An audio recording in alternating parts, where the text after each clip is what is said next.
Presumption of legitimacy and acknowledgement of paternity. As per Islamic law, maternity is by fact, while paternity is by marriage. Islamic law के हिसाब से maternity एक तथ्य है, जबकि paternity determine होती है शादी से, क्योंकि एक औरत जो एक बच्चे को जन्म दे रही है वो उसकी माँ ही होगी, चाहे वो मैरिड हो, चाहे वो अनमैरिड हो, या फिर वो चाइल्ड जिना से पैदा हुआ हो।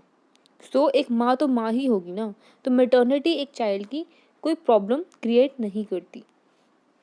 But father and child relationship is entirely based on lawfulness of wedlock between both the parents. और पिता और बच्चे का जो रिश्ता होता है पूरी तरह इस बात पर निर्भर करता है कि दोनों पेरेंट्स यानी कि माँ बाप के बीच में शादी लॉफुल है कि नहीं। ठीक है, मैटर्निटी डिपेंड करती है फैक्ट पे, वाइल पैटर्निटी मैरिज पे, दोनों पेरेंट्स के बीच में। अगर मैरिड वैलिड है या इरेगुलर है तब तो चाइल्ड हो जाएगा legitimate, but if marriage is void then child will be illegitimate child. अब हम बात करते हैं प्रिजम्पशन ऑफ लेजिटिमेसी की। इसमें पहली बात ये है कि एक बच्चा लेजिटिमेट माना जाएगा मुस्लिम लॉ में अगर वो लॉफुल शादी के दौरान पैदा हुआ हो और कंसीव हुआ हो।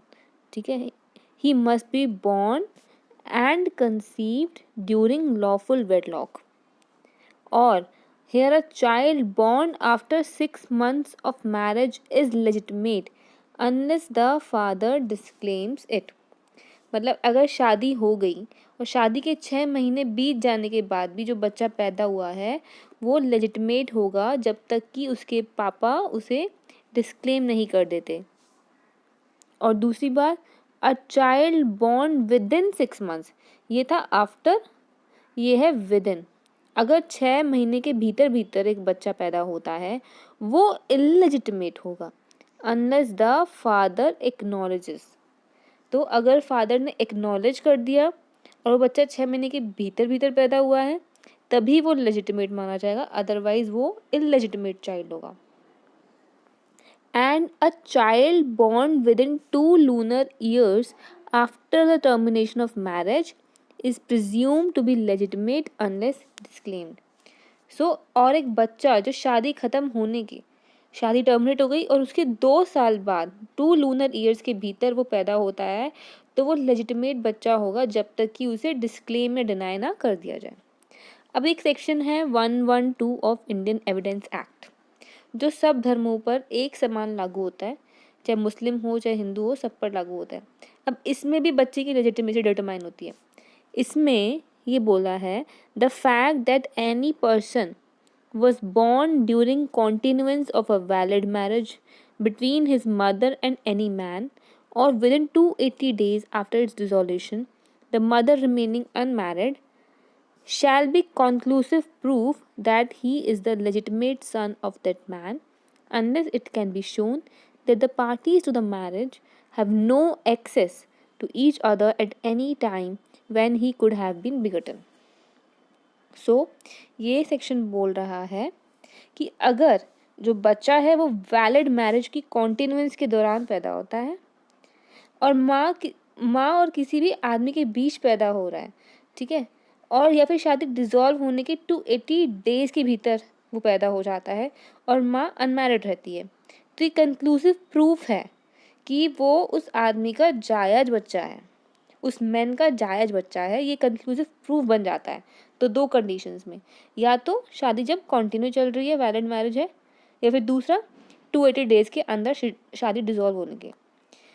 यहाँ पे वो कंक्लूसिव प्रूफ बन जाता है कि बच्चा जायज़ है, जब तक कि ये ना शो हो जाए कि वो शादी के दौरान एक दूसरे को एक्सेस नहीं कर पा रहे थे जब वो बच्चा पैदा हो सकता था। मतलब इट कांट, अगर ये शो हो जाए कि he can't have access, the man जो आदमी है वो एक्सेस नहीं कर पा रहा था लेडी को, तो बच्चा कैसे पैदा होगा? अगर वो ये शो कर देता है तब तो बच्चा लेजिटिमेट नहीं होगा, अदरवाइज बच्चा लेजिटिमेट होगा। नाउ अब हम पढ़ते हैं कि कैसे शादी के दौरान या बाद में बच्चे की पैटर्निटी को प्रूव करते हैं। ये तो था हमने जो पढ़ा अभी तक, वो तो था डायरेक्ट प्रूफ, मतलब कि मैरिज के थ्रू आप पैटर्निटी को प्रूव करो। लेकिन अगर बच्चे की पैटर्निटी को डायरेक्टली नहीं प्रूव कर पा रहे हो तो क्या करोगे? तब हम देखते हैं एक कॉन्सेप्ट है एक्नॉलेजमेंट का कॉन्सेप्ट, जिससे बच्चे की लेजिटिमेसी को प्रूव किया जाता है। सो where paternity of a child can't be proved by direct proof, that is by establishing a marriage, then such marriage and legitimate descent may be proved by acknowledgement। तो acknowledgement एक indirect proof है। अब acknowledgement का मतलब क्या होता है? इसका मतलब होता है टू एक्सेप्ट और admit the existence of a thing और fact, and paternity is legal relation between father and child. So acknowledgement of paternity means accepting the fact of being someone's father. मतलब कि जो फादर हैं वो ये accept कर रहे हैं कि मैं तुम्हारा पिता हूँ। जो एक्नॉलेजर है वो चीज़ को एक्सेप्ट कर रहा है कि मैं तुम्हारा पिता हूँ, तो ये हो जाता है एक्नॉलेजमेंट ऑफ पेटर्निटी। यहाँ पर ये बेसिकली एक डिक्लेरेशन के फॉर्म में है bye father that a child is his legitimate offspring. Acknowledgement is thus in nature of declaration by father that a child is his legitimate offspring. It can be expressed or implied by conduct. Implied कैसे होगा? ये presume किया जाएगा इस fact से that father has habitually and openly treated child as his legitimate child। मतलब expressly तो हो गया कि मतलब खुद से ट्रीट कर रहे हैं कि वो लेजिटिमेट है, बट इम्प्लाइड कैसे होगा कि यहाँ पे अब आपका कंडक्ट ऐसा है कि आप हैबिचुअली एंड ओपनली बच्चे को अपना लेजिटिमेट बच्चे के तौर पे ट्रीट कर रहे हो, तो वो इम्प्लाइड बाय कंडक्ट होगा। अब जैसे कि बताया है कि एक्नॉलेजमेंट इनडायरेक्ट प्रूफ है बच्चे की लेजिटिमेसी का, ये तब किया जाता है जब शादी का प्रूफ ना हो।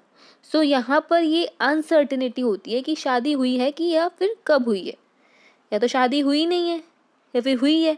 तो इस चीज़ की अनसर्टेनिटी है और इस चीज़ को प्रूव करने के लिए हम एक्नॉलेजमेंट करते हैं। तो acknowledgement requires that paternity of a child is uncertain और डाउटफुल। और अनसर्टेनिटी इस बात की है कि जो एलिजेड मैरिज है या फिर जो मैरिज है वो कब हुई है।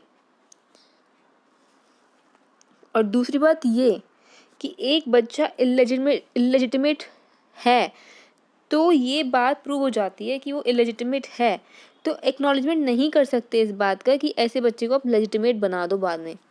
अ child who is prove to be illegitimate, prove हो चुका है कि बच्चा इलेजिटिमेट है, then acknowledgement can't be done to make such child legitimate. चलिए अब हम देखते हैं कंडीशंस ऑफ वैलिड एक्नॉलेजमेंट। इसमें फर्स्ट कंडीशन है intention must be to confer legitimacy. Acknowledgement must not be merely of sonship but a legitimate sonship. It should not be done casually। आप उसे casually नहीं कर सकते। सो जो फादर का intention है वो लेजिटिमेसी कन्फर करने का होना चाहिए, सिर्फ सनशिप नहीं अकेले, क्योंकि वो तो इलेजिटिमेसी नहीं कन्फर कर सकते ना, तो लेजिटिमेसी कन्फर करने का होना चाहिए और वो कैजुअली नहीं हो सकता। बी पॉइंट है कि जो एज है एक्नॉलेजर की और जो जिसको आप एक्नॉलेज कर रहे हो उनके बीच में 12.5 साल का डिफरेंस होना चाहिए। Age of acknowledger, age difference must be such that it is possible that they may be father and son. It should be at least 12.5 years. मतलब कि उनके बीच में इतना गैप होना चाहिए कि एक फादर एंड चाइल्ड का रिलेशनशिप पॉसिबल है। See, child so acknowledge must not be known as child of another. जो बच्चा एक्नॉलेज किया गया है वो किसी और का बच्चा नहीं होना चाहिए, तभी एक्नॉलेजमेंट होगा। अब डी पॉइंट है कि child must confer such acknowledgement, he must verify और at least not रेप्यूडिएटेड।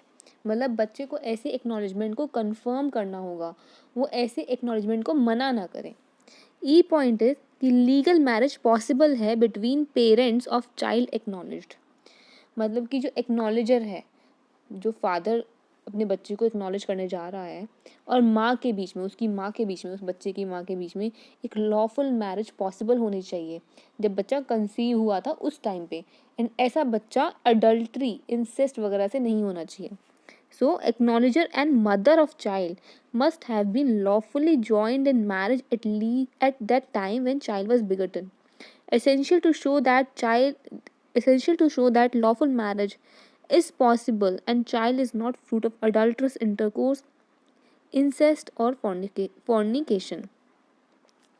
Now F point कहता है जो एक्नॉलेजर है ही must be competent to contract, that is adult and sound. सो वो अडल्ट भी होना चाहिए, वो साउंड भी होना चाहिए। अब हम देखते हैं लीगल इफेक्ट्स क्या हैं, कॉन्सिक्वेंसेस क्या हैं एक्नॉलेजमेंट होने के। Legal effects and consequences of acknowledgement, it creates a two fold presumption. Two fold presumption create होगा, एक तो सन के लिए होगा और दूसरा वाइफ क्लेमेंट के लिए होगा। देखते हैं उन्हें। देखिए सन के लिए क्या होगा, it produces all legal effects of a natural paternity, child is considered legitimate for all purposes, it vests in child the right of inheriting from acknowledger. सो दो चीज़ें होंगी यहाँ पे, एक तो वो लेजिटिमेट कंसिडर कर लिया जाएगा सारे पर्पसेस के लिए, और दूसरी बात ये कि उसके पास एक्नॉलेजर से इनहेरिट करने का अधिकार भी आ जाएगा।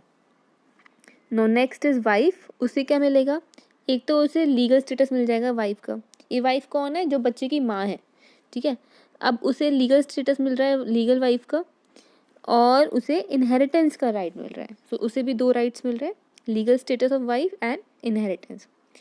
और दूसरी चीज़ हम ये देख रहे हैं कि अगर एक्नॉलेजमेंट आपने कर दिया तो आप उसे रिवोक नहीं कर सकते एक्सेप्ट फॉर फॉलोइंग सिचुएशंस। या तो child attain age where he can understand the transaction and he doesn't accept and cancels it. मतलब जो ट्रांजेक्शन हुआ है ये वाला, वो समझ रहा है कि फादर ने बच्चे को एक्नॉलेज किया है, लेकिन वो उसको एक्सेप्ट नहीं करता और वो उसको कैंसिल कर देता है। दूसरी बात, when there was improper age difference, मतलब कि मान लो 12.5 साल का डिफरेंस नहीं है, क्योंकि 12.5 साल का होना चाहिए, बट ओनली 10 ईयर्स का डिफरेंस है, तो डेफिनेटली वो कैंसिल हो जाएगा, वो रिवोक हो जाएगा। थर्ड इज कि जब acknowledge child is through adultery, अगर जो बच्चा है वो अडल्ट्री के थ्रू पैदा हुआ है तो डेफिनेटली वो कैंसिल ही होगा। So this was all about acknowledgement and legitimacy. Thank you very much.